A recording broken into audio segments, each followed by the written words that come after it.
I would say the zombies in this universe are even scarier than the ones Really? in Walking Dead. Well, I would say that. I don't know if it's true.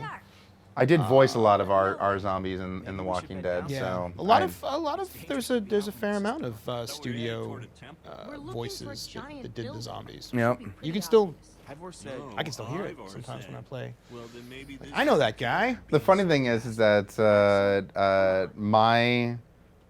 the stuff that I ended up doing, it was purely just a throw up sound actually that I used to do to unfortunately get out of going to school at times. Wow. Kids, stay in school. Don't be like me. You had a bit. You had a routine. Well, because I would get a glass of water, I'd go into the bathroom and I'm like, Mom, I'm not feeling too well. Wow. And then I would put once again, kids, don't do this, but I would pour the water into the toilet and Wow. and that's kind of so when they were like we need a zombie sound, so I would just lengthen it out so it just came out and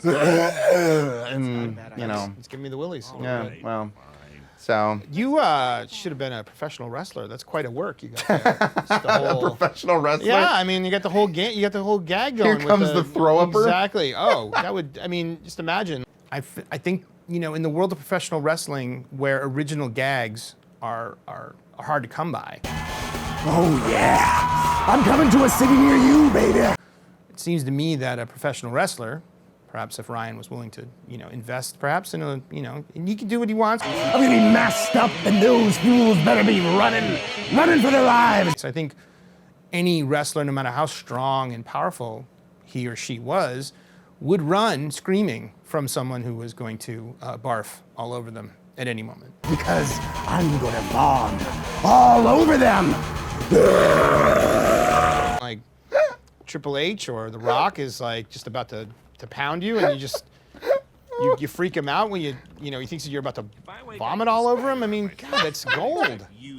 Oh, Please add in the comments. I'm not the hugest professional wrestling fan, but if one of the professional wrestlers uses vomiting as their work, I guess is sometimes what they call it, their work, let him know in the comment section. the vomiter. The vomiter. Yes. Ah, that's good.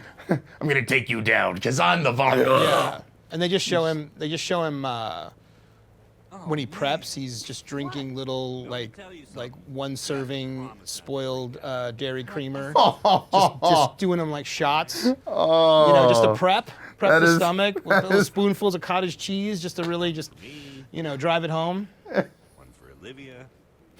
I am the absolute. I will admit, I'm the biggest baby and the worst when it comes to anything dealing with, like, actually vomiting. Oh yeah, like, it's easy. Sorry. Everybody, it's easy to sit here and joke about Yeah. vomiting, but when you're vomiting or near vomit, it's no joke. It's gross. It's horrible. It's horrible. Yeah. You don't want to do it. You don't want to be around No. it. It's something your body's forcing you to do, and you're like, body, Exactly. stop. So no. everybody just eat foods that won't make you sick. and stop hoarding. Yeah. Eat cookies. Look at these guys are eating cookies. Just eat. I think cookies. I think we didn't want to bury the lead there, but you did just give Lucas a cookie, which was very symbolic of. Axel obviously wasn't cool with that. No. But you're making a statement that you're kind of accepting Lucas into the fold. I think in that moment. That's an opportunity we give the player to really kind of tell their story. What's your relationship going to be going forward with Lucas? Are you going to be friends? Yeah. And what do you have to say about that? So I'm kind of curious when, speaking of that, including now Lucas into the gang, what was behind, I guess the one thing I didn't really understand and glom onto too much was him being angry at the sense of giving your cookie and like why he is like this. Oh, well, this is really an effort to illustrate that Axel's still pretty upset about Petra getting left behind. And, What makes you think that? and for me, I think he kind of blames Lucas a little bit. And it's really hard to, it's one of those classic things, it's sort of, you lost a friend. Yeah. And now here's this guy you're not so sure about, and Axel's just the guy who's like, look, I'm used to my friends. Yeah. and I don't know you, and I don't want to know you. Like Yeah. you're just a you know, a complication in my life. I think Axel's someone who, for being a griefer, is actually sort of a, you know, he's a set in his ways. He's used to, you know, he probably has the same breakfast every morning, you know, a big bowl of TNT.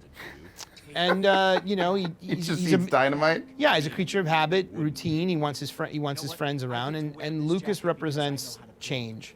You know, Okay. a change of circumstance, and that's, you know, that's kind of what this episode is that these characters all have a rhythm. They all have a certain way of being around each other, Yeah. and the Witherstorm has kind of thrown all of that into chaos. And Gotcha. Axel is kind of just being a baby right now. He's being he's throwing a tantrum. He's frustrated and he's taking it out on Lucas. And He's taking it out on the new guy.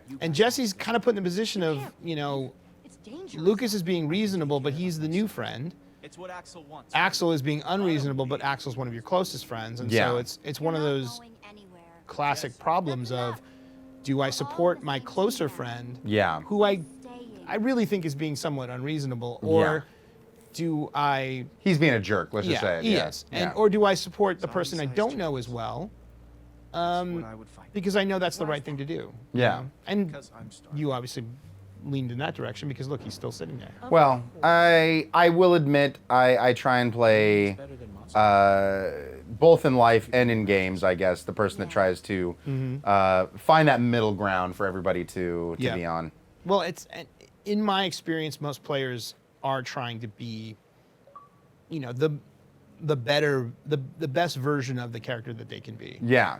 They don't go out of their way. Well, I mean, they do that first, and then they go back and play our games and be like, "Let's be the jerk." yeah, they'll test. Yeah, but I mean, and that's oftentimes why we try not to just make it a light side, dark side kind of playthrough True. because we know one of them is just sort of real mustache twirly. Mustache Yeah. twirly is an expression you'll hear all the time around here. Like that's usually when that's too mustache twirly, Ah, okay. which means it's just easy. It's easy to take sides against someone who's twirling a mustache. And tying damsels to Yeah, exactly. railroad. Poor Lucas is tracks. tied to the railroad tracks.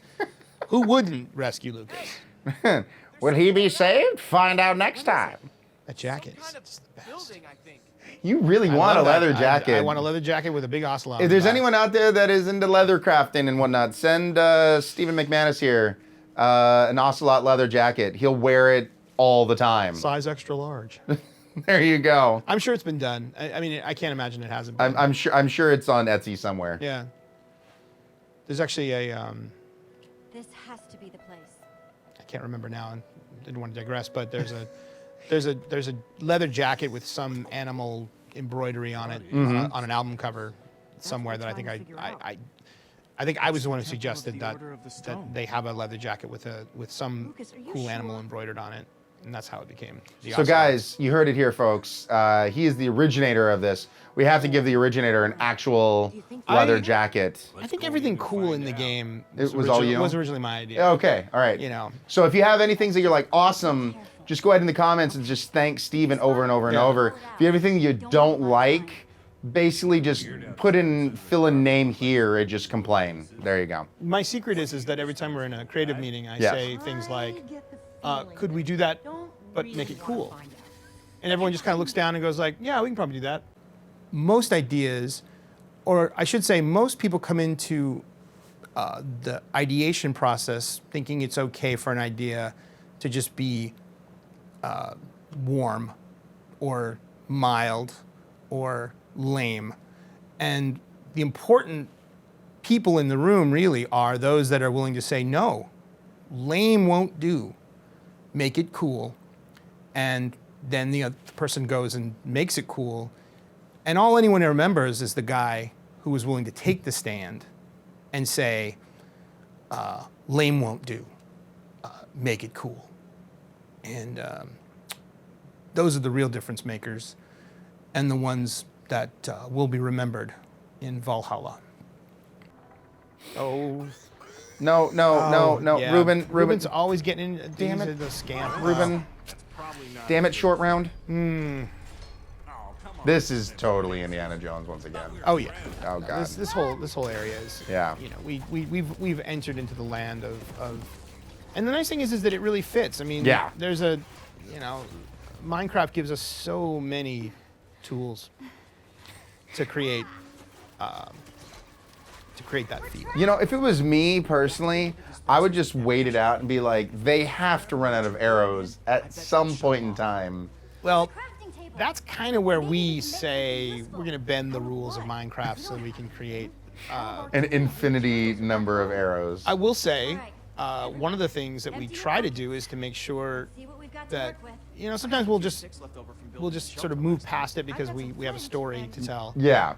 But we really try to avoid situations where the player might have something in their inventory Uh-huh. Flint and that they could just dig their way out. And that's Yeah. the thing in Minecraft. If you're in a room that you don't want to be in, Yeah. you can usually dig your way out. Yeah. You know, and in a lot of cases, we're dealing with more traditional adventure game design, and we want you to puzzle your way out of something, or we Yeah. want you to, you know, fight your way out of something, and you know, so it's a constant vigilance to make sure that the player doesn't have anything in their inventory. Like, you won't get a lot of diamond pickaxes Yeah. just given to you in our games. Well, I will say the one thing I also really enjoy about the Minecraft series, more so than some of our previous series, is in certain ways it seems like we have kind of walked away a little bit from more of the puzzly moments, and rightfully so. If you look at some of the old school point-and-click adventure games, it could get downright frustrating sometimes the way you'd get stuck. But it seems with Minecraft, it almost lends itself to being a game aspect, to once again going back to those tried and true roots of having more puzzly moments. It absolutely does, and I will say, you know, the Minecraft universe. let's It's also narrative setup. Yeah. That can be very tricky because when you're in a game like Walking Dead or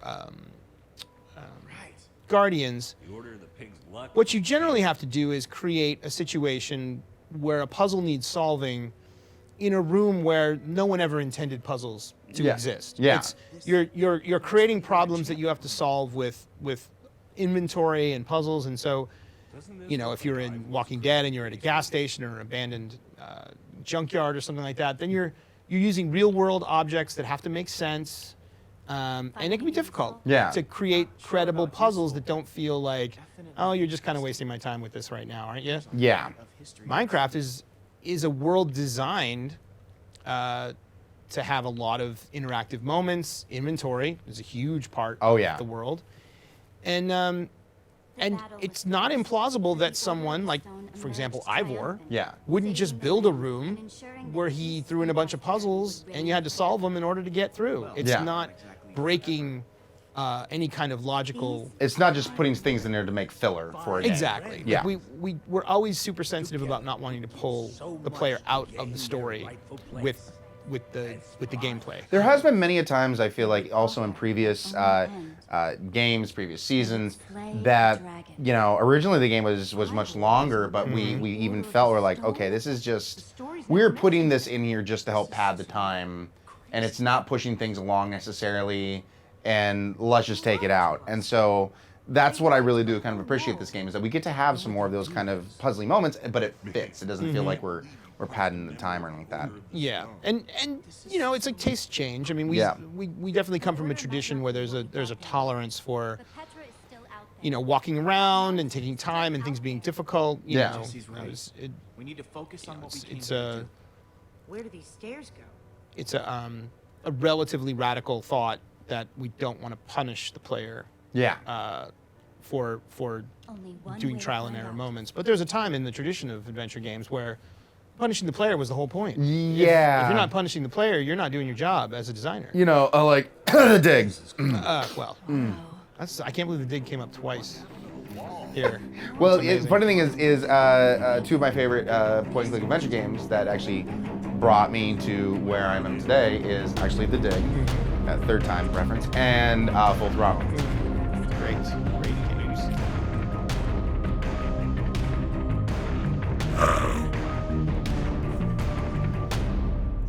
And if you listen closely, that is the end of my career.